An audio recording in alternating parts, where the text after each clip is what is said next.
Hi, welcome to our channel where we share the most intriguing stories. He bought the land for peace and quiet, but came back to find a mansion rising on it, built by strangers. What began as a property dispute spiraled into a full-blown battle against corruption, deception, and one woman's empire of lies. This isn't just theft, it's war.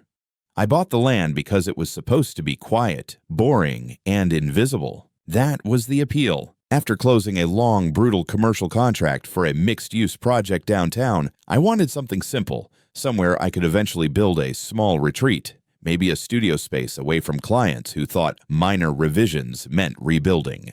Half a structure. The parcel sat just outside Austin, a little under 3 acres, wedged awkwardly behind a stalled upscale development called Cedar Lake Residences. The listing practically begged people not to touch it. Unbuildable, outdated infrastructure map, questionable access. Everyone else saw a problem. I saw a pricing error. I paid $42,000, signed clean paperwork, triple-checked the title, and walked away, owning land that technically scared off people with deeper pockets and less patience. I didn't rush anything. That was the luxury of it. No HOA, no bylaws, no president with a clipboard measuring fence heights. Just land, scrub grass, and the vague promise of something later. About 2 months after closing, I drove out with the idea of hiring a clearing crew. Nothing dramatic. I remember thinking I should bring coffee next time, maybe a folding chair. I never made it that far. I crested the access road and stopped dead because the view was wrong.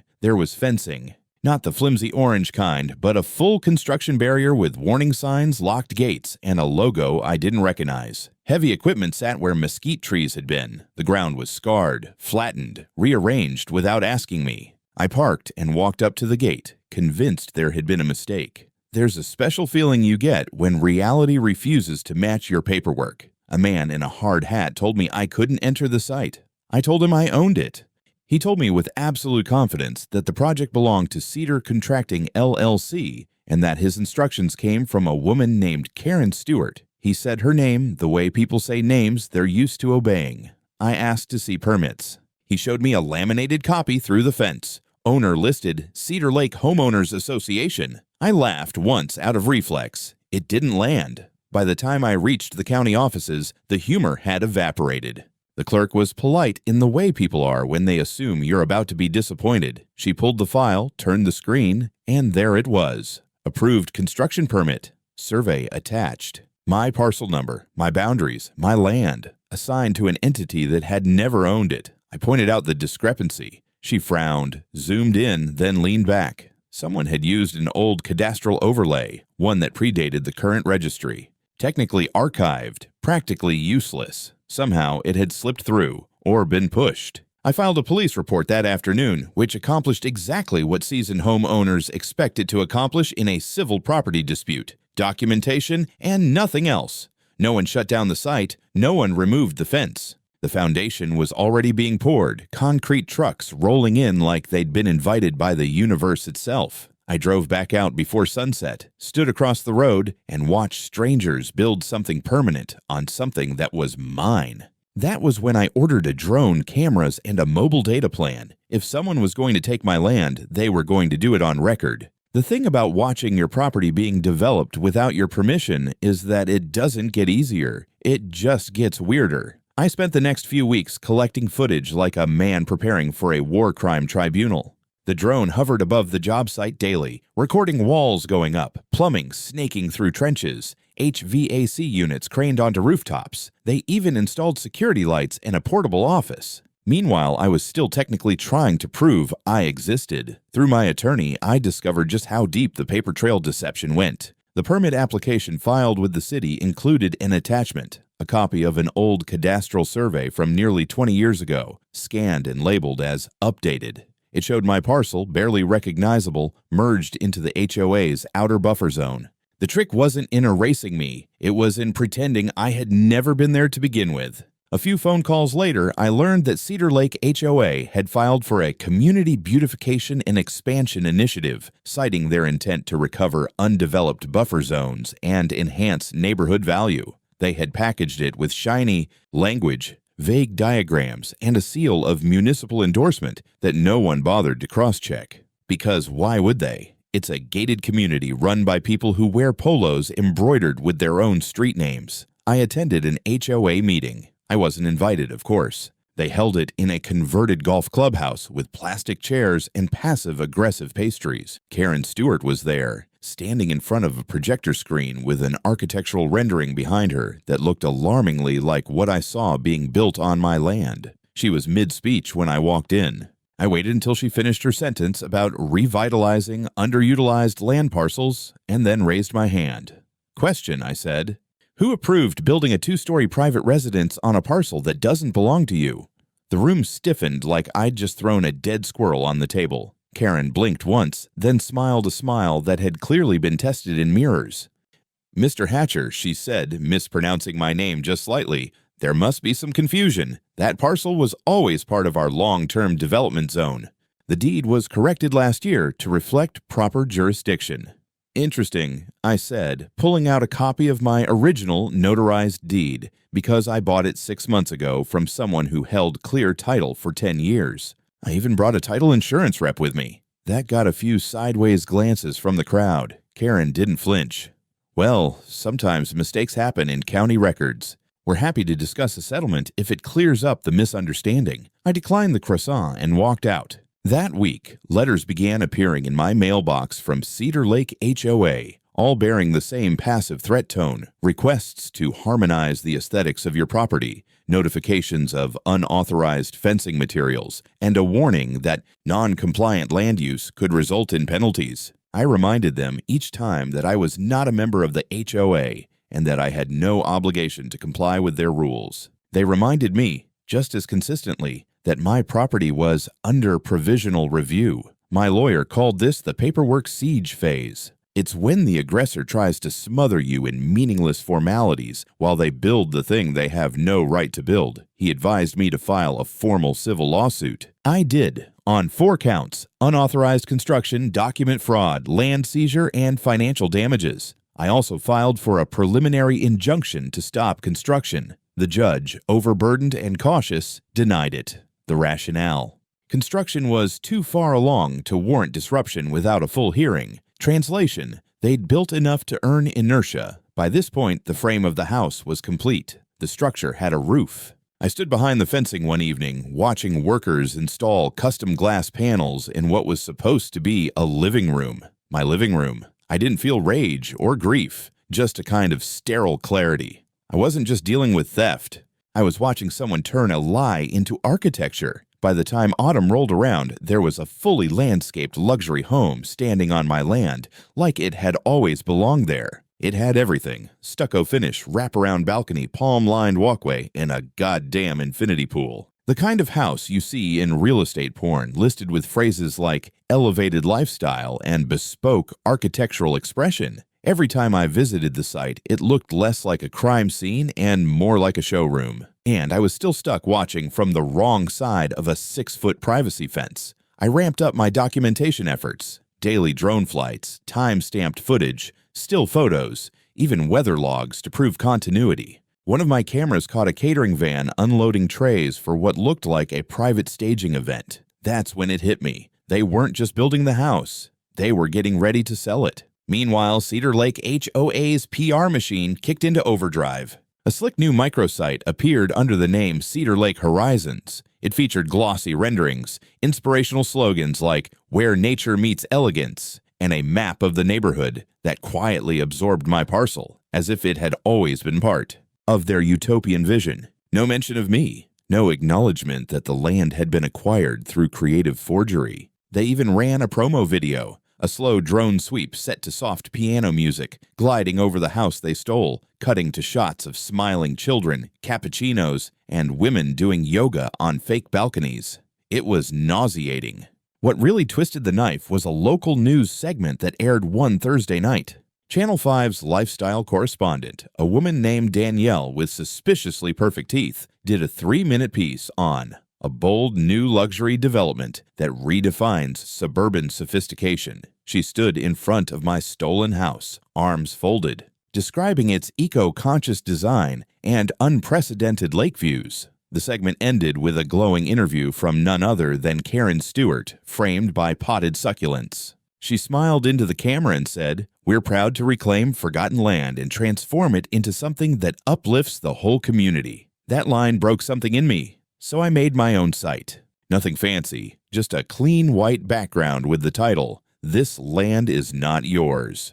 I uploaded all my drone footage, purchase documents, deed scans, notarized filings, a detailed timeline, and a big red banner at the top that read, "This property is stolen." I posted it to local forums, Reddit, Nextdoor, and every Facebook group within 10 zip codes. Then I sent the link directly to every member of the HOA board, the mayor's office, the city planning commission, and every news outlet that had ever covered a ribbon-cutting ceremony. That's how I met Cindy, former HOA treasurer. Burned out, sharp-tongued, and very ready to talk. She reached out via an anonymous email calling herself Neighbor X. At first I thought it was a prank, but then she sent me a photo of a receipt, one showing Cedar Contracting paying $10,000 to a landscaping company months before any permit was filed. "They were prepping that lot long before you knew," she wrote.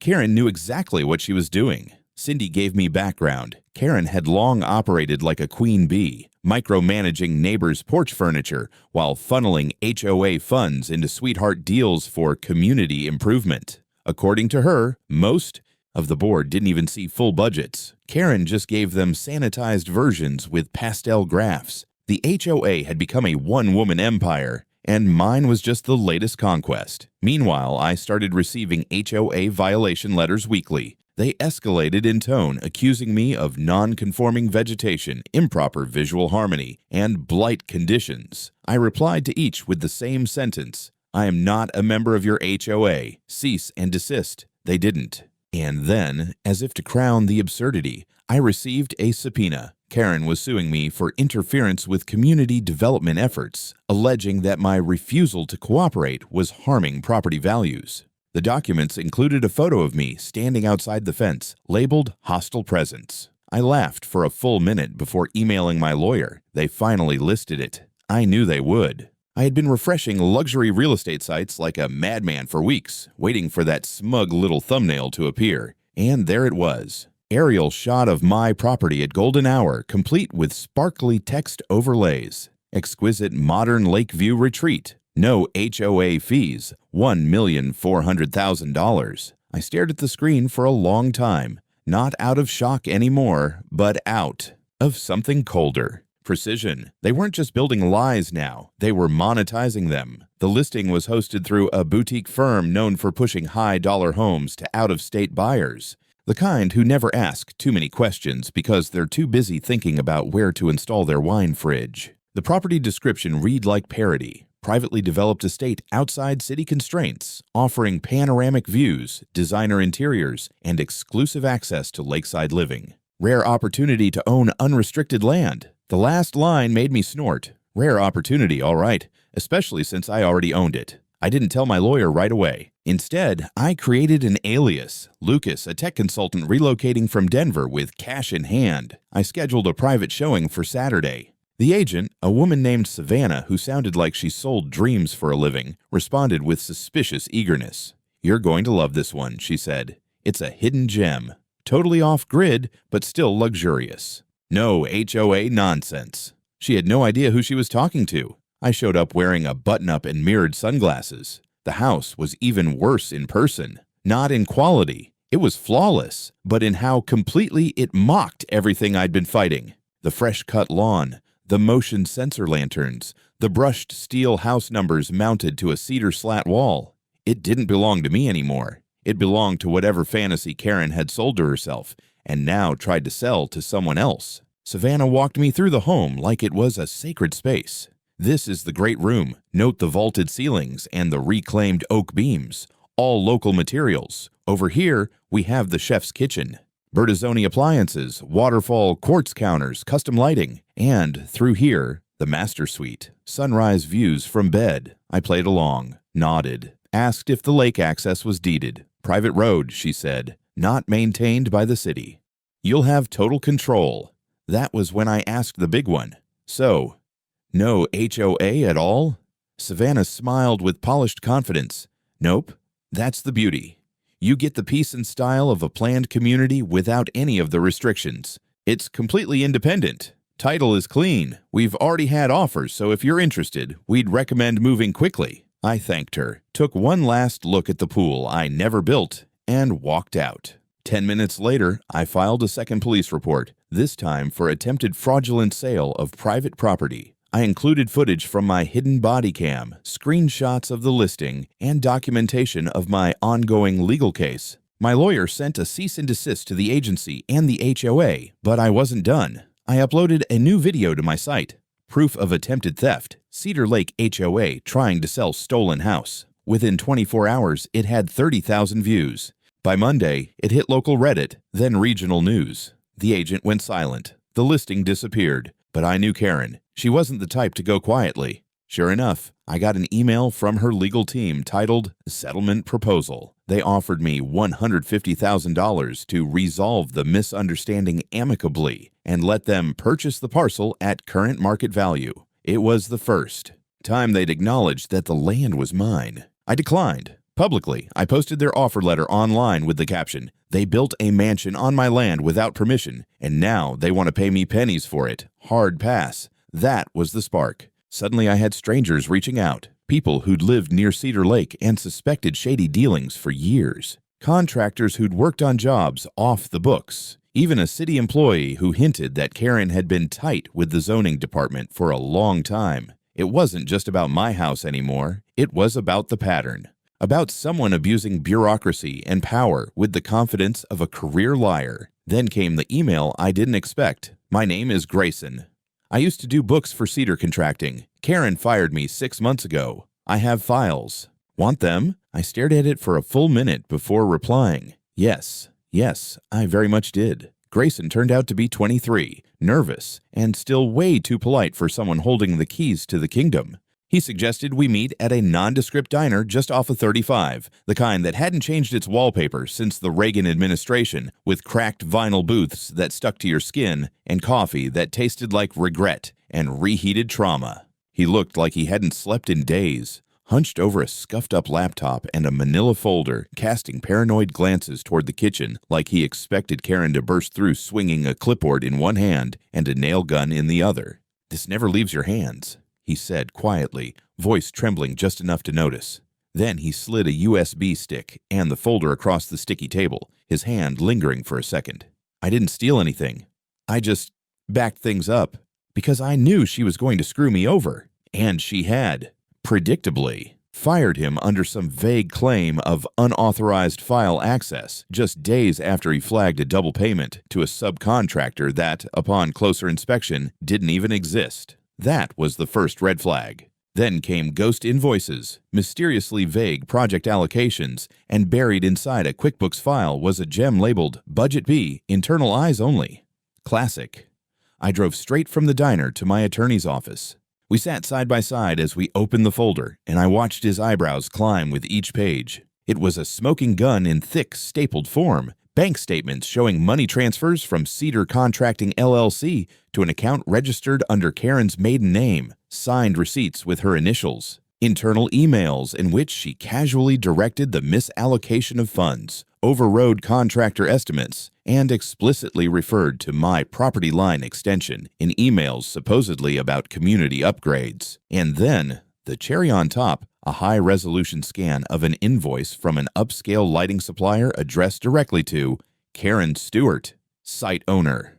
That was the moment it all shifted. This wasn't just about misfiled forms or shady math anymore. We had hard proof of financial control, deliberate deception, and ownership camouflaged behind a shell entity. My attorney didn't waste a second. We amended our civil case overnight, now adding wire fraud, identity falsification, and violation of state real estate code to the suit. An emergency motion was filed with the court, attaching the new evidence and requesting an immediate injunction to halt all current and planned activity on the property, construction, leasing, sale, anything. And this time, the judge paid attention. A hearing was scheduled within the week. Karen arrived in full armor, flanked by a new high-priced legal team who looked like they billed in 6-minute increments. She didn't so much as glance at me. Her posture was elegant and immovable, like she was trying to will herself into appearing above it all. Her expression was a study in cold, bureaucratic inconvenience. Her lead counsel stood and tried to toss the whole thing out on procedural grounds, claiming the documents were illegally obtained,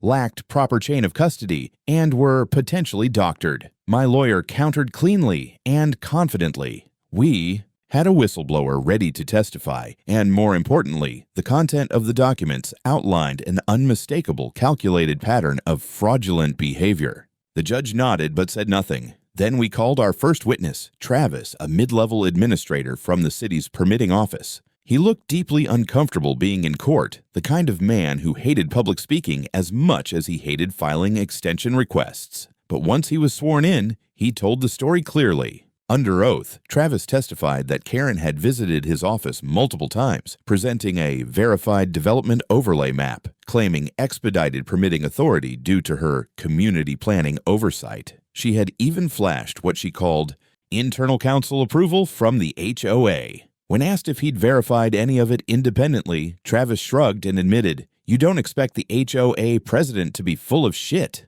The courtroom erupted. Even the judge cracked a smile. With that, the judge ruled in our favor. The emergency injunction was granted, freezing all construction and administrative activity on the site. But it didn't stop there. The court also ordered a formal asset review of Cedar Contracting and flagged several related properties for further investigation. The mood in the courtroom shifted from tense to electric. Something big had just cracked open, and it didn't stop unraveling. Grayson's digital archive triggered a chain reaction. Within a week, one contractor Karen had stiffed came forward, then another. It was like breaking a dam. Turns out she had been delaying payments, overinflating invoice totals, and promising partial equity in future projects in lieu of actual compensation. Most had stayed quiet, afraid of blacklisting, afraid of legal threats. But now, they saw blood in the water. A group of them teamed up and filed a class action lawsuit for breach of contract and labor code violations. Their attorney contacted mine. Suddenly, we weren't a lone voice. We were a coalition. Meanwhile, Cindy started digging. She began forwarding me emails from HOA members, angry, exhausted residents who were sick of being silenced. Some said their HOA newsletters had been edited after printing, with dissenting remarks about budget transparency conveniently scrubbed from digital versions. Then the city got involved. Our case made local news. That same week, the mayor's office quietly launched an inquiry into Cedar Lake HOA.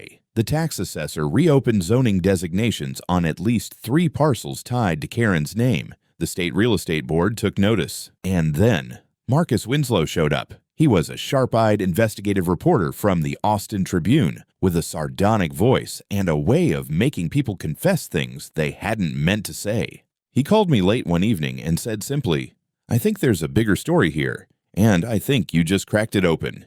He interviewed me, Grayson, Cindy, and 2 of the contractors. Then he got to work. Public records, HOA filings, vendor agreements, and transactional footprints. What he found painted a damning picture. Karen had been weaponizing her HOA authority to create a private development funnel. She'd use community projects to justify new infrastructure, then flip the adjacent land under one of several shell LLCs she controlled. You don't just have a lawsuit, Marcus told me. You've got a corruption expose with beachfront views. And through all of it, Karen said nothing. No public statement, no rebuttal, just cold silence and closed doors. Whether it was strategy or unraveling, no one could say. But one thing was certain. The construction stopped. My property, once a chaotic tangle of half-finished renovations and unauthorized excavation, stood frozen. Shutters halfway installed, tools abandoned, patio furniture still shrink-wrapped. A mansion mid-transformation, like someone had paused the lie before they could finish building it. One night, Cindy sent me a message that just said, "This might actually be happening." She might finally go down. I stared at the screen for a long time before replying.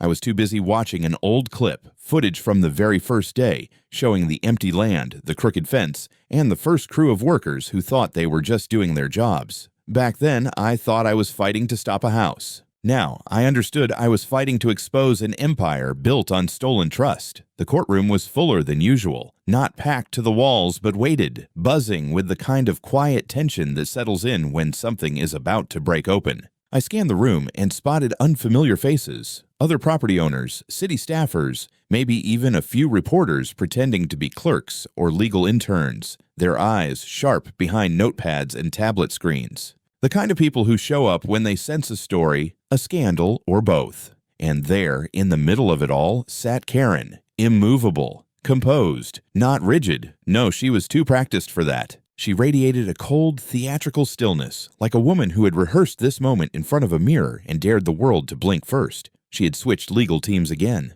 Her newest attorney, a well-groomed man with a polished accent and a voice like polished oak, opened the defense with a sweeping monologue about community misunderstandings, administrative miscommunication, and expansion intentions that, while noble, may have exceeded their mandate. It was carefully crafted, soothing, almost believable, but it was also undermined by a mountain of damning evidence. A projected email thread displayed across the courtroom screen showed Karen writing phrases like, "push it through before he catches on," and "bury the paperwork under the annexation clause before it gets flagged." Not vague, not speculative, strategic, calculated. My attorney took a different approach. He didn't make speeches. He dissected, piece by piece, document by document. He walked the court through the anatomy of deception.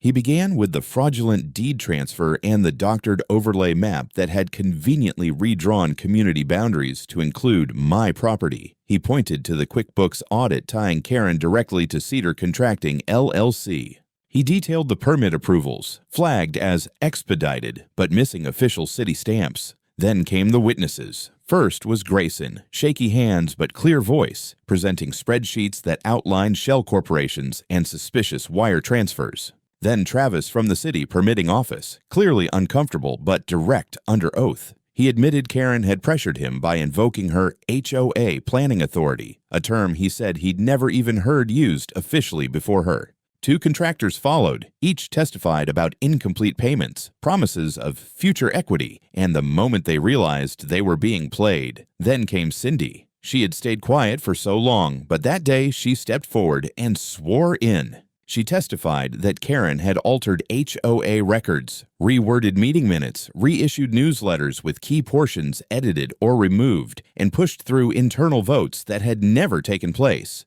Her voice cracked only once when describing the guilt of watching neighbors blindly trust a leader who was robbing them behind polished smiles. With each account, each slide of evidence, the marble facade Karen had built around herself began to fracture. The courtroom didn't erupt. There were no gasps or dramatics. Just silence, like everyone was watching something sacred decay in real time. Then, in the front row, sat Marcus Winslow, the Austin Tribune's investigative reporter. He wasn't testifying. He didn't need to. He just observed, notebook open, pen gliding across the page like he was chronicling the fall of an empire he'd already seen crumble. Our eyes met once. He nodded. No smile. Just a quiet recognition that the arc of the story was now irreversible. When the judge returned from recess, he didn't raise his voice. He didn't need to. His verdict struck like a drumbeat. The structure built on my land was constructed without legal consent, under fraudulent permits, using deliberately altered and misleading documentation. Cedar Contracting LLC was declared an undisclosed personal vehicle of Karen Stewart in violation of multiple state business disclosure laws. Karen Stewart was found personally liable for willful misrepresentation, fraudulent land development, and attempted illegal conveyance of private property. It didn't stop there. He ordered that full legal title, structure, and land be restored to me, along with immediate cancellation of any liens, claims, or third-party interests associated with the fraudulent activity. But the real thunder came next. Karen's personal and corporate assets were to be frozen pending the outcome of civil damages. That included her residence, multiple investment accounts, and, fittingly, the house she had tried to build on my land. And then the judge delivered the final strike. The legal authority of the Cedar Lake HOA was suspended, effective immediately, pending a complete forensic audit by a court-appointed compliance monitor. It was over. Karen didn't look at me once as the decision was read. Her eyes stayed forward, her mouth a tight line of denial or restraint. It was hard to say. I half expected a breakdown, a scream, a final flailing lunge toward someone, anyone. But she merely rose, collected her things, and exited like royalty exiled from her own court. Outside, however, her act didn't hold. Marcus Winslow was waiting, with a mic, a camera crew, and a single question. Karen, Marcus Winslow, Austin Tribune. Would you like to comment on your role in the Cedar Contracting LLC investigation? She froze, just for a second. Long enough for the camera flash to catch her expression somewhere between shock and fury. Then she pivoted and walked away, heels striking the pavement in a rhythm that sounded less like escape and more like retreat. That weekend, the article dropped. Front page, center column, the headline, the HOA Queen Pin, how one woman tried to privatize a suburb and got caught. Marcus didn't pull punches. He laid it all out: names, dates, emails, deeds, financial records, even drone photos of the unauthorized construction. He painted a chilling portrait, a woman who had used the invisible armor of HOA power to build an empire of control, concealment, and corruption, hiding behind bylaws and bureaucracy while seizing what she never owned. The public reaction? Nuclear. HOAs countywide scrambled to review procedures. Cities reopened audit requests. The mayor's office launched a local initiative for HOA transparency reform. Forums exploded with stories from people who'd lived similar nightmares, stories that, until now, had gone unheard. Suddenly, I wasn't just the guy who fought back. I was the one who won. Karen, on the other hand, became something else. Queen HOA became a meme. Twitter roasted her with clips of her exit looped to Another One Bites the Dust. A neighborhood wine bar released a drink called the Karen. Bitter, overpriced, and impossible to finish. She became the symbol of everything wrong with unchecked HOA authority and the warning that it could all come crashing down. She filed for personal bankruptcy within the month. Her developer's license was suspended. Contractors she'd burned dragged her through courtrooms in a flurry of lawsuits. She lost everything. Grayson, now semi-famous as the whistleblower, launched a podcast called Whistleblown. Cindy was elected to the restructured HOA board in a landslide, leading a total overhaul of governance rules. And me. I finally stepped foot inside the house. It felt strange at first, walking through hallways I hadn't designed, bedrooms I hadn't planned, tile I didn't choose. Everything gleamed with boutique precision, stone counters, frameless glass doors, radiant floor heat. It was elegant, overbuilt. It was hers. And now it was mine. I didn't tear it down. I didn't flip it. Instead, I converted it into a private retreat for clients of my architecture firm. A creative retreat. A place to collaborate, reflect, and, in more than one case, learn from my story. Some laughed, some nodded. A few whispered that they'd lived through something similar, but never had the proof to fight. And every guest, without exception, walks past the same sign at the gate. Private property built by a thief now belongs to the owner. It started as a joke. A half-drunken, half-serious suggestion tossed out during a late-night phone call with Cindy after the final paperwork came through. We were both exhausted, riding the strange, dizzying high that comes after a long fight finally ends. The courtroom battles were over, the rulings filed, the liens cleared. The land was mine. The house was mine. The silence from Karen's side had turned from smug to stunned. "You should throw a party," Cindy said, her voice slurred slightly from whatever wine she was nursing. "Like a real one. Celebrate your HOA-free life. Make it loud enough for the entire suburb to hear. Rub it in a little. Okay, a lot." I laughed. "A party?" "A bash," she clarified. "With music, tequila, inflatable flamingos. I want Marcus dancing in a pool float. You earned this." I told her I'd think about it. 2 days later, I had 200 invites printed. HOA-free summer bash.